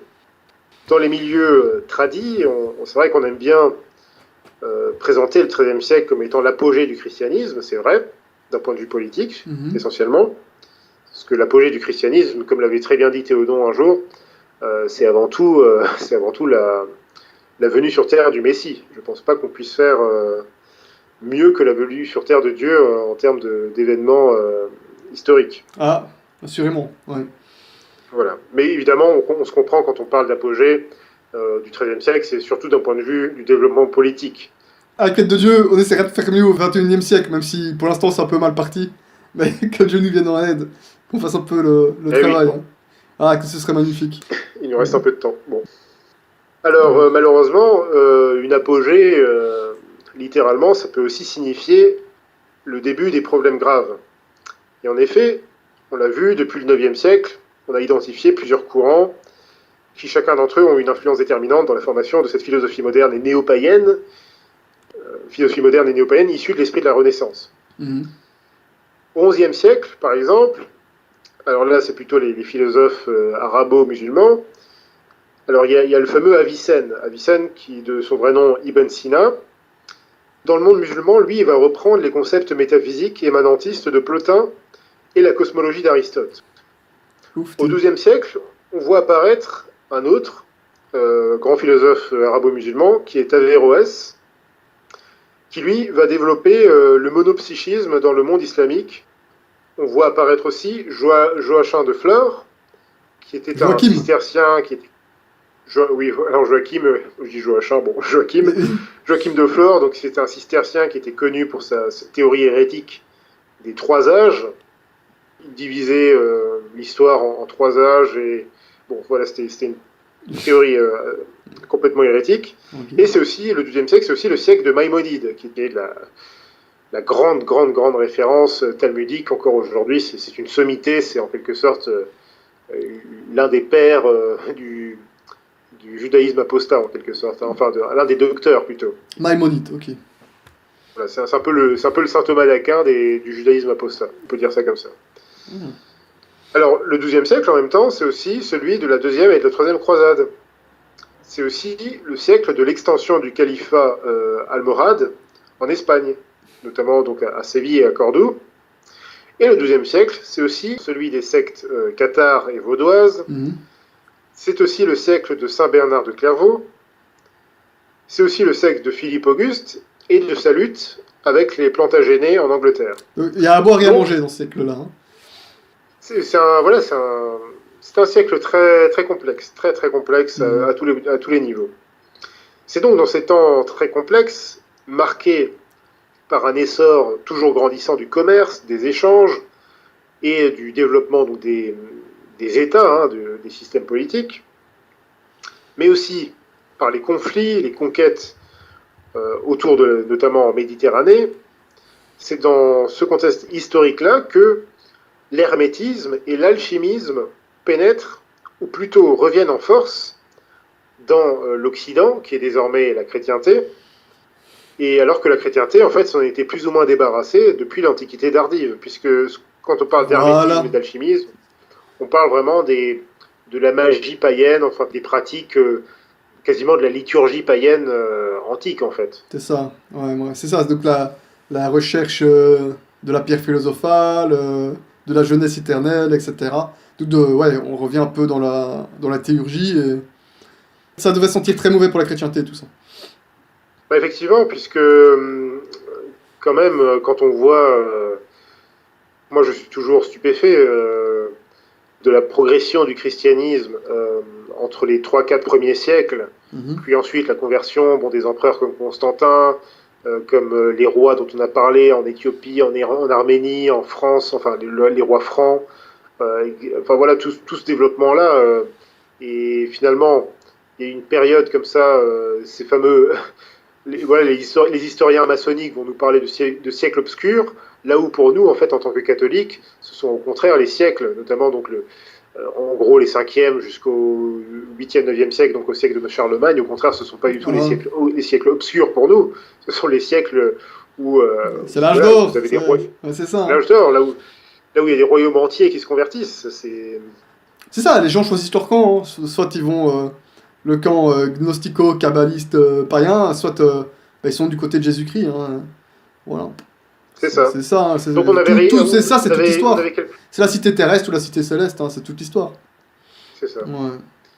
Donc on avait, enfin, la chrétienté avait quasiment réussi à se débarrasser, en tout cas en grande partie de tout ça, et c'est pour ça qu'on a beaucoup insisté sur la Renaissance carolingienne, qui est la vraie Renaissance, celle qui compte pour nous catholiques. Mhm.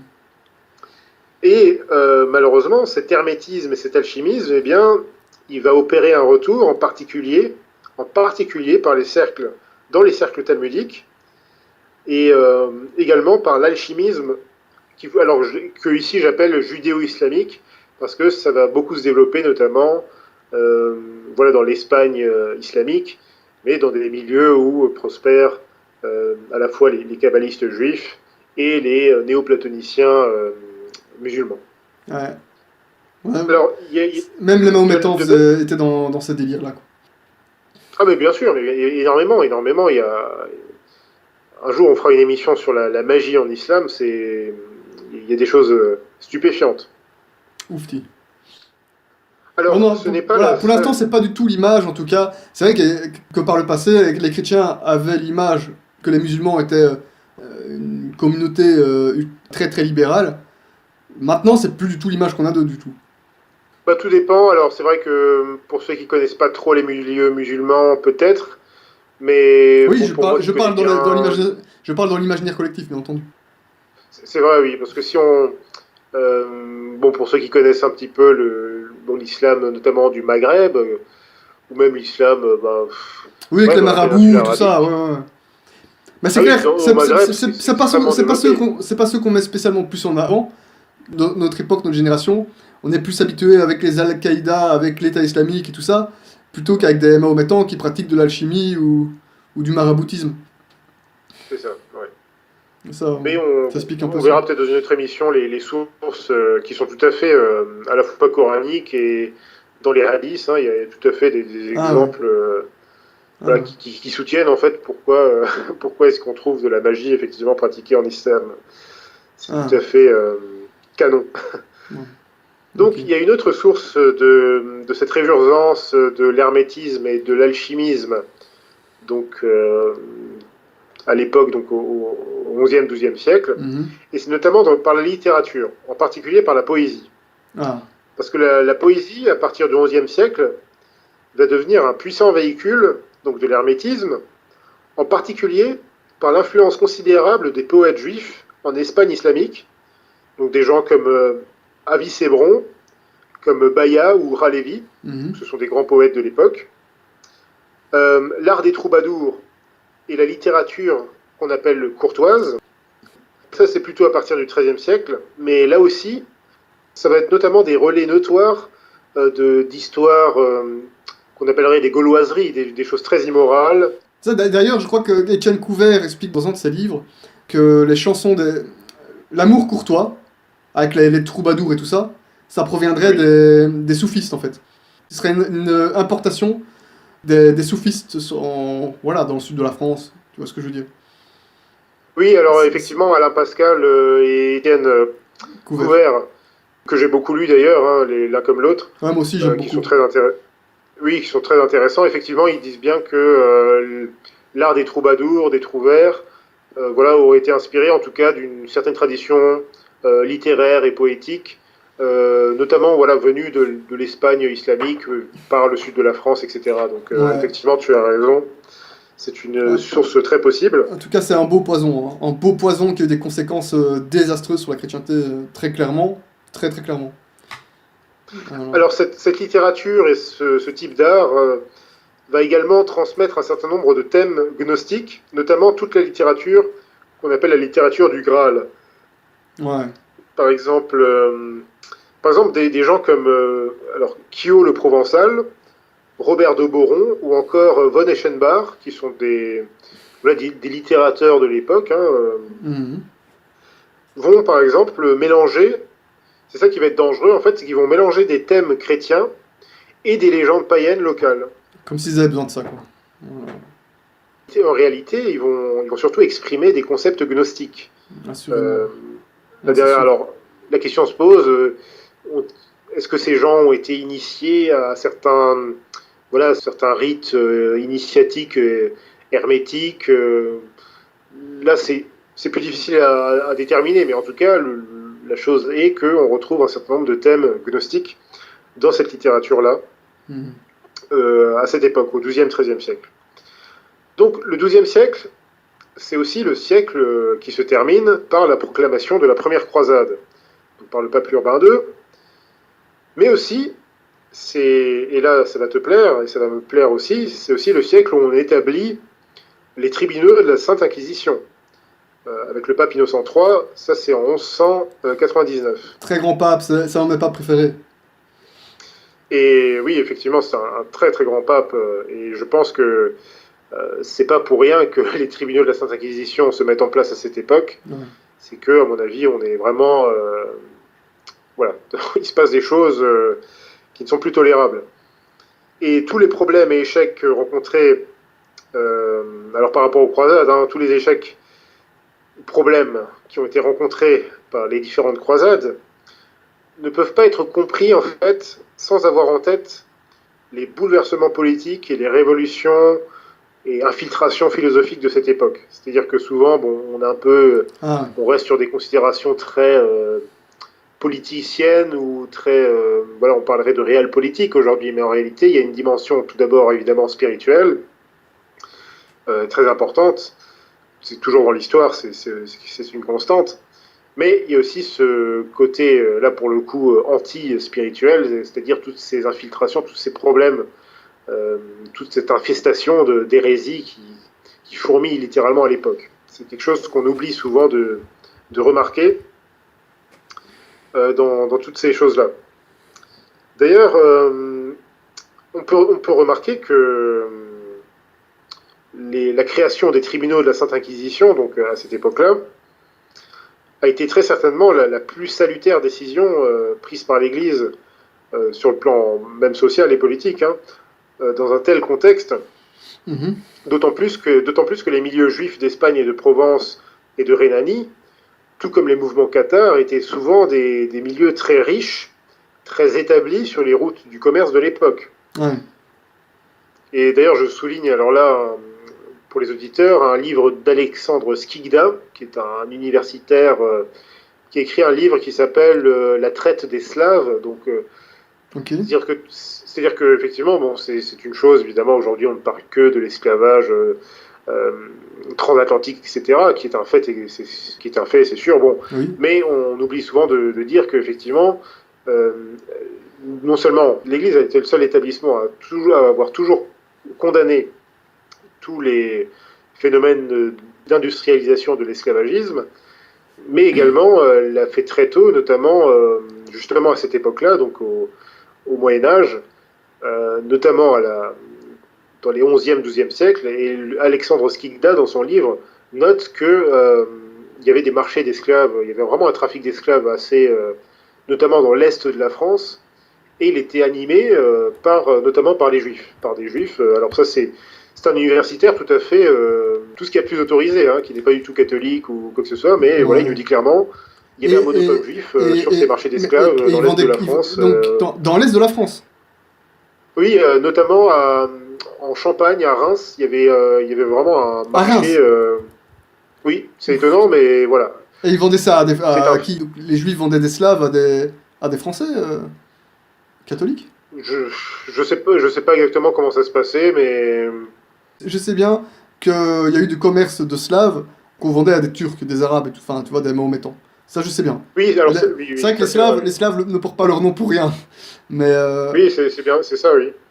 Mais ça. Alors, oui, je renvoie les auditeurs à la lecture de ce livre, mais voilà, je me souviens plus exactement de tous les détails, mais en gros, c'est ça. Mais c'est d'une façon générale, c'est une période où, voilà, il y a aussi beaucoup d'esclavagisme dans la Méditerranée. Et là, je fais juste un petit aparté, mais là aussi, il faut éviter les visions romantiques qui sont souvent colportées dans certains milieux. Voilà, ce que j'appelle un peu les Crusaders 2.0, enfin les gens qui sont un petit peu dans l'irréel, qui pensent que voilà, les croisades, enfin qui sont un petit peu sur une vision binaire, j'ai envie de dire. Évidemment, moi, je suis un grand admirateur des croisades et de la Sainte Inquisition, mais d'un autre côté, il ne faut pas oublier qu'à cette époque-là, c'est un peu ce que je disais tout à l'heure, c'est-à-dire c'est une période aussi de délitement de certains, notamment en Italie, notamment de certaines républiques c'était une espèce de tradition d'indépendance, à la fois de libéralité qui sont bonnes d'un point de vue économique, mais aussi parfois qui tendent au libéralisme social et politique. Tu parles par exemple de Venise et tout ça, quoi. Voilà, Venise, plus tard Gênes, etc., qui font du trafic de commerce tout à fait de façon courante, avec les royaumes ou les chefs musulmans qui sont en Afrique ou en Espagne. Il y a du trafic, il y a du très bon commerce qui marche bien, et notamment du trafic d'esclaves sexuels. Et ça, c'est aussi quelque chose qui est très bien compilé très bien raconté par les compilateurs de l'époque, mais des choses qui ont été qui ont été tout à fait condamnées par l'Église. Mais bon, qu'est-ce que vous voulez, c'est ça le problème, hein. Comment voulez-vous tenir des gens qui ont du pouvoir politique, du pouvoir d'argent? C'est très compliqué. Et c'est vraiment à cette époque-là où il y a un tel développement économique que les problèmes commencent. Hein. Tous les problèmes de la Renaissance commencent là, vraiment, ne serait-ce qu'au point de vue moral. Alors, toujours sur le côté plus économique et social, bon, on peut noter qu'au XIIe siècle, certaines confréries de bâtisseurs vont aussi devenir les véhicules d'un certain ésotérisme. Ah, donc c'est pas faux, ça. C'est pas faux. Alors, il faut faire très attention à distinguer les confréries, ce qu'on appelle les corporations. Non, les corporations. Les corporations. Il faut distinguer en fait les corporations de métier avec les confréries de bâtisseurs. Les confréries de bâtisseurs, en fait, sont un peu une entité à part, enfin, sont un peu des entités à part à cette époque-là. Et certaines d'entre elles, en tout cas, vont développer une certaine forme d'ésotérisme. Souvent, elles sont aussi en relation, notamment avec des marchands juifs, enfin surtout avec des prêteurs juifs. Et alors à tel point que le Concile de Rouen va même condamner certaines confréries à cette époque, donc notamment en 1189, à cause de certaines tendances, de certaines pratiques qui étaient tenues à cette époque dans certaines de ces confréries. Je dis bien certaines, parce que c'est pas toutes. Bien sûr. Je n'ai pas plus de détails, mais voilà, c'est un peu l'ambiance de l'époque. Alors, on pourrait encore citer beaucoup d'autres exemples de déviations philosophiques et de menaces qui existaient en ce temps-là. Mais je pense que les quelques références que j'ai données un petit peu pêle-mêle Suffisent à elles-mêmes. voilà, je pense que ça suffit à faire comprendre l'ampleur du problème au tournant de ce XIIIe siècle. Or, justement, c'est au tournant de ce siècle que va apparaître le Zohar, dont on parlera dans le prochain épisode, et qui va être vraiment, lui, le Zohar, c'est vraiment le livre kabbalistique par excellence. C'est vraiment qui surpasse ils en parlent beaucoup. Ils en parlent beaucoup. Exactement, c'est vraiment la somme kabbalistique qui dépasse le Bahir, qui dépasse le Sefer Yetzirah. Le Zohar a une telle importance qu'il est considéré, voilà, c'est la même importance que le Talmud. Il a la même importance que le Talmud, c'est vraiment le livre mystique qui va vous donner les clés de compréhension des phénomènes de l'univers, qui va vous donner les clés pour contrôler votre vie, contrôler les éléments, etc., enfin pour comprendre l'au-delà, etc. Bon, c'est le livre le plus vénéré de tous les juifs talmudiques et kabbalistes. Ok. Alors, on l'a vu précédemment, le pape Innocent IV, il a condamné le Talmud en 1244 dans sa lettre Impia Judaeorum Perfidia. Mais à la même époque, en même temps, on est déjà, oui, à la fin de la 7e croisade. L'acte 7. L'acte 7, voilà, ça c'est... Voilà, faudrait que les gilets jaunes en prennent de la graine. C'était une autre ambiance. Alors, 7e croisade, au terme de laquelle Saint Louis de France meurt, donc en 1270. Donc, quelque part, c'est parce que c'est ça qui est traître, tu sais, un peu, quand on parle d'apogée, une apogée, c'est souvent le summum. Mais le summum, ça veut dire qu'on atteint un niveau et on part sur la pente descendante, en quelque sorte, malheureusement. Quand on cesse de grimper, on dégringole. Hein. Voilà, et c'est... Malheureusement, voilà, on n'a pas pu atteindre une certaine constance à un moment donné, à cause de tous ces problèmes que je viens de résumer, c'est sûr. Ouais, ça tous ces problèmes. Finalement, tous ces périls ne tiennent qu'à une chose, ce sont des hérésies, des perversions philosophiques, ce ne sont pas autre chose en fait. Ce ne sont pas spécialement des armées, etc., etc. Ça part de là à la base. Et ensuite, ça donne des monstruosités militaires, etc. Alors, un autre signe qu'on est vraiment à la fin d'une époque, c'est aussi à la même période que vont mourir les grands scolastiques comme saint Thomas d'Aquin et saint Bonaventure, donc ils meurent tous les deux en 1274. C'est aussi, alors 4 ans plus tard, va mourir saint Albert le Grand. Et c'est aussi à cette époque, donc vers la fin du XIIIe siècle, que la littérature courtoise, à cette époque-là, elle va définitivement... Quand tu parles de littérature courtoise, tu parles de l'amour courtois ou tu parles tu parles juste de littérature de chevalerie en général? Oui, c'est plutôt le roman de geste, en fait. Ah, les romans de geste, ok. Voilà, c'est ça, j'englobe tout ceci, effectivement, parce que ce que tu as en tête, peut-être la... Moi, je pensais à l'amour courtois, justement, toutes ces petites histoires-là, avec des chevaliers, voilà. À mon avis, ça annonce un peu les Shakespeare et les histoires d'infidélité, tu vois ce que je veux dire? ça annonce le romantisme, ou plutôt le pré-romantisme pour le coup.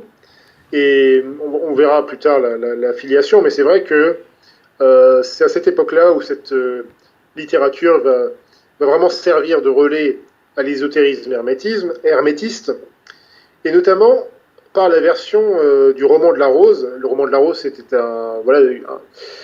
une pièce de la littérature courtoise de l'époque, qui à la base n'était pas du tout quelque chose Incorrect. d'ésotérique, d'incorrect ou quoi que ce soit. C'était même parce qu'en fait, c'était un peu, tu sais, c'est un peu comme, je sais pas, un classique que beaucoup d'auteurs vont reprendre un petit peu, redévelopper. Donc, c'était des auteurs tout à fait chrétiens à la base, et souvent, bon, c'était un peu une ode à la Vierge Marie, en fait, qui, dans la Bible, souvent, enfin, dans l'exégèse catholique, on l'assimile à une rose. Je crois que le cardinal de Bérulle l'appelait la rose d'Israël, justement. Et évidemment, voilà, c'est une symbolique classique de la très sainte Vierge Marie. Mais par contre, ce roman de la Rose, donc à la fin du XIIIe siècle, il va être repris par un personnage qui s'appelle Jean de Meung, Jean de Main ou Jean de Meung. Et alors, lui et d'autres, et ils vont par contre introduire une espèce de naturalisme exacerbé, en plus d'un ton très hostile à l'Église, un ton très immoral, très impur, avec des histoires vraiment, là vraiment des histoires gauloises, et pour le coup qui peuvent laisser penser aussi à une forme de blasphème contre, enfin, vraiment de manque de dérespect, d'irrespect envers la très sainte Vierge, puisque ce roman était souvent assimilé, enfin classiquement, hein, à la très sainte Vierge Marie. Donc, c'est ça le pire. Ouais. Donc là, voilà, ce genre de Meung, et ben, ainsi que d'autres, va introduire une espèce de littérature qui annonce déjà la littérature de l'époque humaniste, mais surtout de la littérature de Rabelais au XVIe siècle. Donc vraiment la littérature, voilà, qu'on appelle picaresque ou rabelaisienne, tout simplement. Ouais, là, insupportable aussi, celui-là. Ouais. Alors tout d'abord, il y a un ton très grossier C'est ça. qui annonce aussi toute une littérature qui va beaucoup précéder, notamment vers chez nous, dans d'autres pays, en Alsace, dans la Rhénanie, etc. Il y a eu toute une littérature satirique, ça va être très populaire, qui se moque de l'Église. En tout cas, voilà, déjà au XIIIe siècle, on a déjà une littérature qui annonce un petit peu vraiment l'explosion, si tu veux, de ce que j'appellerais en fait le romantisme de la Renaissance, et qui là en fait voilà qui est vraiment cette littérature va vraiment être le vecteur populaire, j'ai envie de dire, de la philosophie moderne, qui elle est plus réservée, si tu veux, à une classe un peu plus élevée d'intellectuels, etc. Le terrain, déjà, voilà, le terrain était prêt, quoi. Le terrain était prêt. Voilà, ça va un peu miner le terrain parmi le bas peuple, on va dire, enfin le bas peuple entre guillemets, et qui va un peu le corrompre déjà. Et voilà, donc c'est un peu par tous ces cheminements qu'on va introduire la semaine prochaine, le Zohar et la Renaissance. Voilà. Comme toujours, émission très intéressante. Un grand merci. Donc, vivement la semaine prochaine alors. Hein.